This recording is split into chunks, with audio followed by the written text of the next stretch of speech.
Shabbos, good Shabbos, good Shabbos, good Shabbos, good Shabbos. Oh yo yo yo yo yo vey. Oh yo yo yo yo yo vey. Welcome back to my home for lesson 23 as we continue the series that we began on the laws of Muktzah.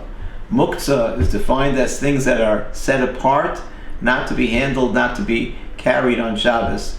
The prohibition of Muktzah is called an Isser Tiltul, an Isser of carrying. Not supposed to handle things that are deemed to be Muktzah.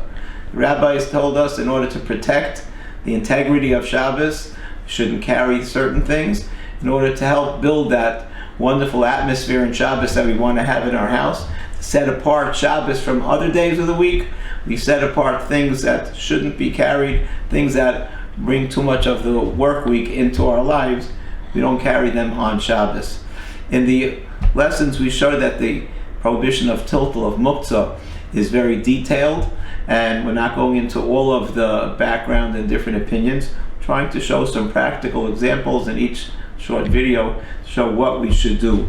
The categories of Muktzah are something that a person has to master and to learn. We spoke about two basic categories of Muktzah last week. We had on the table a telephone handset, and that's called something that's Muktzah. That's a kli shemalachtai le'isser. It's a keli, it's an object of use, it serves a function, but its primary function is prohibited on Shabbos. You're not allowed to receive or talk on the telephone on Shabbos. So a telephone handset is a kli shemalachtai le'isser. We also had on the table a broken cell phone. A broken cell phone is going to end up in the recycle bin or in the garbage. That has no function at all. It's not even a keli, it's not an object of use during the week. That's a stricter level of Muktzah. We showed that something that's deemed to be a kli shemalachtai le'isser, it's Muktzah because its primary function is prohibited on Shabbos. You have certain leniencies. If it's on the table in a place where you want to sit on Shabbos, it's on a table where you're going to put the Shabbos food, you're going to use that part of the table. We said you're allowed to pick up the telephone from the table, put it back into the kitchen, not onto the handset, not onto the base, because you can't charge the phone on Shabbos, but you could put it away in the kitchen and clear off the table. The cell phone, the broken cell phone, the only remedy we had to take it off the table was to use our elbow to knock it off. Something that's inherently Muktzah because it's not an object of use, it's not a keli, you're not allowed to be metaltal, you can't handle even for a purpose. Only remedy we saw was tiltul biguf, knock it off the table onto the floor. I came home from shul Friday night, and this Friday afternoon was really a mad in the house. There was so much going on that things were left on the table accidentally that really don't belong there on Shabbos. One of the kids brought in a stone from the outside, left it on the table. Someone was doing some minor home repairs in the house, and a hammer and a screwdriver left on the table. I don't know. One of my kids are getting ready for an overseas trip. Their passport was left on the table, and the UPS guy delivered something, a cell phone accessory or something like that we're not keeping is going to be returned. These things don't belong on the table on Shabbos. They're each Muktzah. Let's examine each one of them to see which category of Muktzah is it and what remedy is there to take it off. So the stone, which is Muktzah machmas gufa, it's inherently Muktzah. It serves no function. Parenthetically, if this was a stone that you had put on your desk as a paperweight, you used it to hold the door open, and to hold the door open, that was designated for that, then it wouldn't be Muktzah.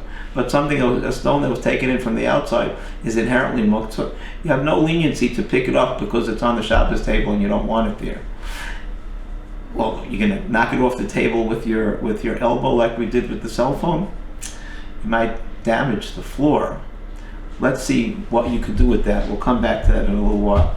The hammer and the screwdriver, that category, the category of Muktzah, that is what?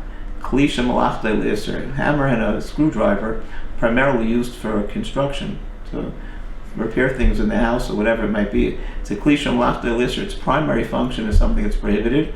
We do have the leniency. It's on the table where you need it. You want to pick it up in your hands in the normal fashion, take it to your toolbox, open up the toolbox, put it in there, and then it won't be on your table anymore. We're now going to introduce another category of muktsa. That is a category called something that's muktsa, machmas chisaron kis. Something that's muktsa because either due to its delicate nature, it's fragile, or because of it's very expensive, or it's something that's very important. A person never uses for anything other than what it's designated for. You always keep it in a special place and you don't use it for anything else.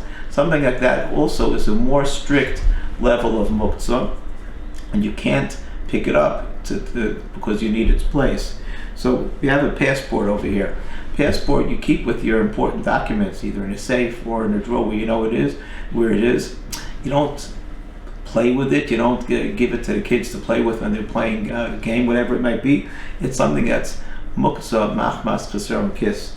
Merchandise that you want to return.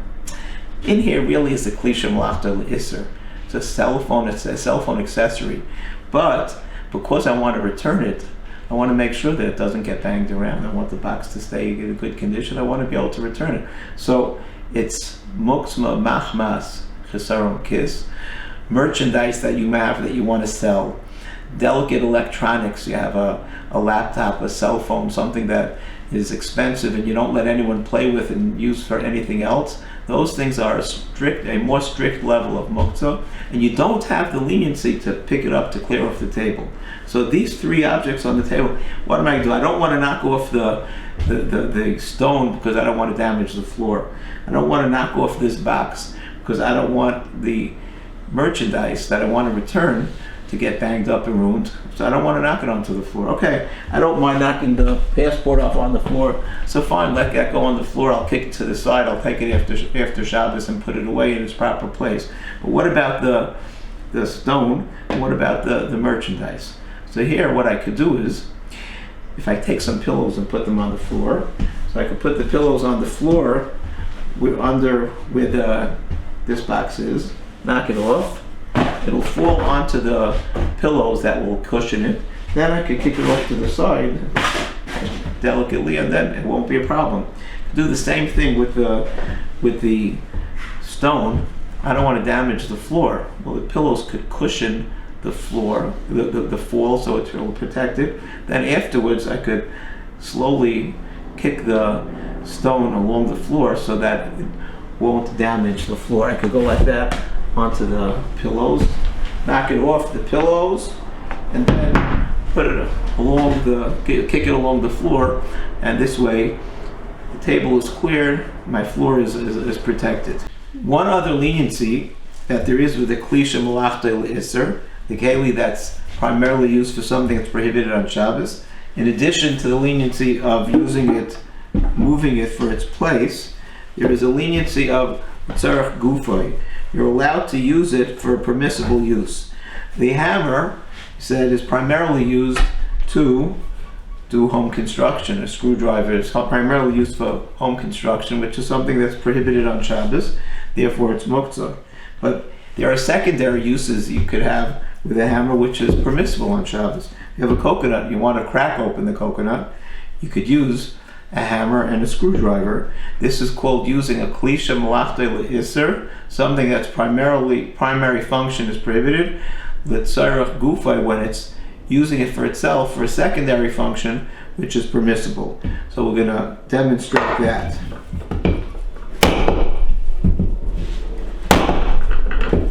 Try to demonstrate it. One more time.